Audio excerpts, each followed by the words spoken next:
Fleece. I'd probably just kill Anafenza. I think I would kill Anafenza as well, only because all it's going to do is keep making stuff bigger. You know what I mean? And if it gets down to the point where there's a Fleeceman Lion and you have to deal with that, like I don't want a giant Fleeceman Lion, so I'm just going to gain 10 off Maybe Max will block here, and we'll get a kill Anafenza and Siege Rhino and trade our hero. And that would be a play. And then Max can have a 6/6. So with Tommy, I don't think that's going to happen. If it did, I'd be impressed. So Tommy, I think the problem is Max has Sorin. Man, this deck is not fair. It's not. It plays a lot. Why can't we just play draft commons and have fun? Why do people have to just play like a bunch of mythic rares and giant creatures with giant butts and giant come into like new Thragtusk? I'm just trying to play my white creatures with draft commons, man. You're ruining my fun. So there's the glare. So he targets. No, that's interesting. I just Anafenza is such a good card. So like the thing is I actually kind of like that because for Anafenza to put counters on things, she must attack, which Max is at 9, allows us to then just kill him. So Max is in like a really good position to attack. No, I could be wrong, but he does have a Sorin, which I'm pretty sure provides lifelink. Yeah, but we don't know he has Sorin. Well, we do now because he just played it. Yeah, so now, right now, I'm not. Now it's not great. Sure. Now the counters don't seem as good. It's not great either way. It's kill a thing that has 4 power and 5 toughness that tramples, or kill a thing that has 4 power and 4 toughness and then gives other things. I agree. +1/+1 counters. This is a problem, man. It is. People are playing mythic rares, and we're playing commons and uncommons and a $2 rare. I think the problem here, in all honesty, is Tommy is just not playing enough Launch the Fleets, and that's really, that's a rare card. That is a rare card that you could play in this deck. I don't know if it's good, but I don't think so. So he blocked. Well, he got his block off of the Trailblazer, so that's good. All right, so Max is going to go up to 18. Jeez. Can we kill him? I don't think so. I think that is why. All right, here's our out. I don't like the Anafenza. Max draws off of his scry. Yeah. Call it judge, and we get him a game loss. That was our out. Sure, we'll try that. Now Tommy has a Heliod's Pilgrim, a Feat of Resistance. Yeah. Boy, you know what would have been good last turn? A Triton Tactics. Triton Tactics would have been. I didn't even think about that. Holding up the Temple of Enlightenment for either Stubborn Denial or Triton Tactics would have been nuts. Triton Tactics would have been really good. Now Tommy's gonna kill the Sorin. Yeah, and then play the Heliod's Pilgrim. What do you go find? Probably another Ordeal if you that. Yeah, sure. Tommy running Spectral Ward? No, it doesn't have the Spectral Ward in the sideboard. Man, that's a card I don't know about. I'd love to talk to Joe Lisette about Spectral Ward. The one of Spectral Ward. Because, man, it's a card. It is a card. It is a card. Correct. It is a card. They did print a Magic card. They printed a yeah. I don't know though. There's every time I tried to play it, yeah. It's always just seems so slow. But people say that about the Eidolon of Countless Battles, and that card was insane. Sometimes, other times it was a 1/1 that you cast for 3. It was miserable. Okay, the Fleeceman Lion's out now, and this is where I think Tommy's going to start. Oh, we finally drew another land though. Well, that's good. It's great. We might have some plays now. So we have the Feat of Resistance. I don't think we're casting that right now, Tommy. Tommy is capable. No, God, man. No, that's a Death Dealer is not fun. No, it isn't. Especially when he can't even play defense because he just make his guy monstrous. Yep. Well, here we go. Tommy's on the. I'm gonna race you. Come on, buddy. Tommy's going up to 19 after the attack. I got one guy that's a 7/7. What do you got? Well, he's got an Anafenza that's going to turn his Rakshasa Death Dealer into a powerhouse. The question is okay, can Max kill us if we don't play a creature? He's got 6, 8, 12. I don't know how many counters that Rakshasa Death Dealer has. I think it has 2 currently. 2, so we got 8, 12, 14. No, we got 2 life to spare. Interesting note, the Fleeceman can't become monstrous at the end of turn here, correct? It cannot. Okay. Here we go. Man. But now we've tapped out, so we have no blue up to bluff anything. We can't play Feat of Resistance because we just played that hero. Yeah. That's... What? Boy, I would have just kept the blue up. In all honesty, like, Triton Tactics is such a blowout card. I would have... Now the Fleeceman comes. Well, this is a good attack for Max. I like this because, in response, I'll Monstrous my Fleece main. Yeah, I just... Yeah. Anafenza is a good card. Holy cow. It's not fair, man. Stop it. I can't. I mean, the card Stop is... playing Mythic Rares. I can't even stop the fact that we just saw it in our set last round, and that card blew my mind. Who do we need? We'll talk about who we need to see later. We've almost checked off the bingo card. I almost got bingo on my Kahn's on your Kahn's legendary mythic cards. Holy cow! Yeah, I don't think Tommy has any great blocks here. They're definitely not good if he does. I still like. Yeah, no. Just take 8. I mean, Take 8. Okay, so take 8. Yeah, that's a good play. Take 8. Draw a protection spell. Kill him. That would be good. That's game. If he draws a God's Willing. What can Tommy rip? No, he's going to gain a life. He's got the Feeder Resistance, but it just does nothing. And now we just need to pass. Well, he's stonewalled now against the... No, he's still good. Just play the land, pass, and then hope to draw a protection spell. If Max has a removal spell, well, then you scoop it up and head to the exits.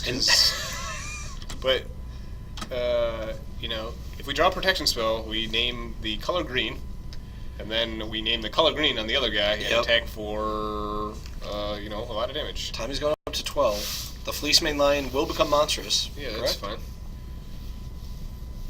We're at 12. What is he, a Gather Courage? Yeah, he's got a Gather Courage. So play around it, baby. Watch out for that one. Max, a huge fan of that card. I mean, super early baits on that card, too. Like, blocking with my Unmonstrous Fleece main, tap it to Gather Courage and kill your guy that you just swung with. So I think here we just block the Fleece main with our Giant guy. Sure. And then, take the damage. Let Max pump his guy. How big is it right now? Is it 4/4? I believe it is a 4/4. Ooh, how big can 4/4? Max has 4, 5, 2, 4. Okay, so we'd go to 1 and we'd get Gather Courage and die. And I think that's no. He's gonna block there. Yeah, then he's gonna cast Feat of Resistance. Feat of Resistance one. Oh boy, that's a good one. That's a good one. This card is stupid too. Like, why does my other favorite hoplite get -3/-3? Because it shares a name with it. I don't care. The spell didn't resolve. First of all, it's a hero Virois. So. That's what I said, right? Kind of. It's all right though. But I understand your concerns because it isn't. The wording on that card is very good. my guy does get -3/-3, right? I believe so. I think so. I believe that is how it works. This came up multiple times in RTR block with Is It Staticaster? What happens with Is It Staticaster if I give the guy protection from... so we see the Gather Courage. Oh, I think that guy was dead anyways, right? Was he? It's a 4/4, technically. Yes. So, I don't think it matters. Now we have no outs. It does matter because that was our big guy.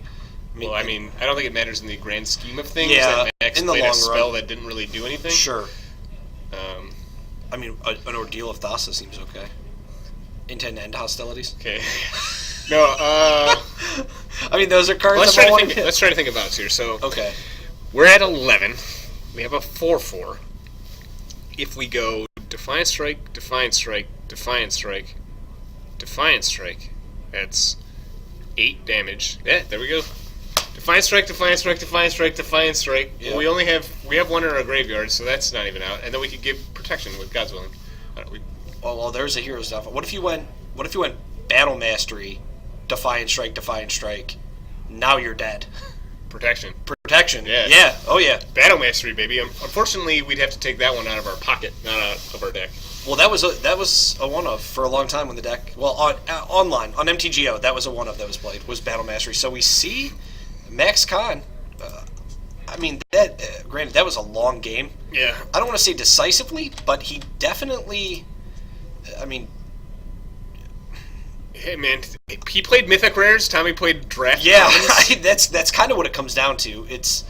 There just weren't enough outs for Tommy to really reach into his pocket and pull anything out. Yeah, Tommy just didn't really just difficult. assemble the synergy that is necessary for this deck, and Max is just playing more powerful cards, and when he plays more powerful cards, if you aren't synergistic enough, you're just gonna die. And as you were saying, this matchup is very difficult for the blue-white heroic list. It's not like I wouldn't even say it's like very difficult, but it's not. Normally the green decks are like, oh yeah, these are free wins essentially. Sure. A lot of the time, this one isn't so much a free win. Right. Because, like I said, they're capable of racing you. Plus, they can kill your stuff. And the access to removal is fairly strong. So I mean, it's definitely something that's really hard for Tommy to kind of get around here. Granted, Tommy once again also just picking up this deck. True. Very new to it. Isn't really his style of play either. If you kind of remember the other decks that he's used to, they're usually like 3-color mid-range decks, or just not his style of deck. But plus, coming down off of Vicodin isn't very helpful. Yeah, it's very hard after he just got his wisdom teeth removed and decided to come play in this GPT. Yeah, I'm gonna go check that Bile-Blight ruling. It's kind of embarrassing that I've played this deck for a long time and don't know how Bile-Blight works. Yeah, well, we see in chat there the no creature should get -3/-3. If the original target gets prot black, spell fizzles them. I imagine that's true, and that's how I would assume it would work. And the fact that the judge, who I would just go ask to see if that is the case, just played the Gather Courage, so I can't imagine he would miss something like that. Correct. It's definitely interesting. But so this is the end of round 3, right? Tonight we got 5 rounds. 5 rounds and then a cut to top 8. Great. So win those buys to that limited GP, baby. There you go, GP Cleveland. Here we come. These guys are Cleveland rocks. They want those buys. Something. That's what they're looking for. Can we cue up the Joakim Noah video of why would anybody ever want to be in Cleveland? Can we cue that up? That is a video. At the end of the night, let's cue it up. All right, we'll see if we can get the Cleveland video or isn't there a Cleveland advertisement videos too? Or is that Cincinnati? I can't remember. It's one of the two. I try not to pay attention to Cleveland. But regardless, if you're not going to Cleveland, make sure you at least come to this. February 7th, Nerd Rage Gaming is hosting Star City Games Regional Championships here in Chicagoland. I mean, there's a ton of stuff going on. You got to head over to nerdragegaming.com right now. Make sure you get pre-registered for this event because the first 200 players get that awesome Nerd Rage Gaming Star City Games squirrel mat. Yeah. Which looks sweet. Super sweet. It looks really good. Gotta get it. Like I said, I might just pre-register for the event. Just for the mat? Just for the mat. I have thought about that as well. How much is pre-registration? Pre-registration, I believe, is fairly cheap. I believe it's only $35. Let me do some quick fact checks for you. Yeah, maybe I just pre-register like a million times and then just sell all 200 of those mats on eBay. You think I could cut a profit on that? You might be able to. That mat is highly sought after. It's not one that you can buy off SCG website either. So pre-register is only $35 for the event. $5,000 in cash prize on the line. Seems good. So you're playing for a really good prize pool at this point. I definitely check it out. Yeah, definitely. If you're in this area, the Midwest. I don't know where the other regionals are. The Great Lakes region. We're considered the Great Lakes regional. So this will be for all of our friends in Indy, for some of the guys in Wisconsin, pretty much all around us. Michigan. Yeah, definitely. Ohio, that's by a Great Lake. Yeah. New York, that's by a Great Lake. Not to mention, we've got a How far are we going now, baby? We're going There are a lot of Great Lakes. There are a lot of Great Lakes. Not to mention, tons of good Magic players around here. So you'll definitely play, against some good competition. Yeah, and that's what it's about, You don't get better by playing against, beating your friends at the kitchen table over and over again. Very true. Or, beating your mom. Trust me, I beat my mom a lot of times in Magic, Didn't get very good beating my mom. These are the events you want to come out for, so make sure, just head over there, pre-reg, get some of your friends. It'll be a good tournament. This is the end of round 3? Round 2? Round 3. Round 3, yeah. So we're going into round 4. So we'll be back in just a bit with round 4, guys.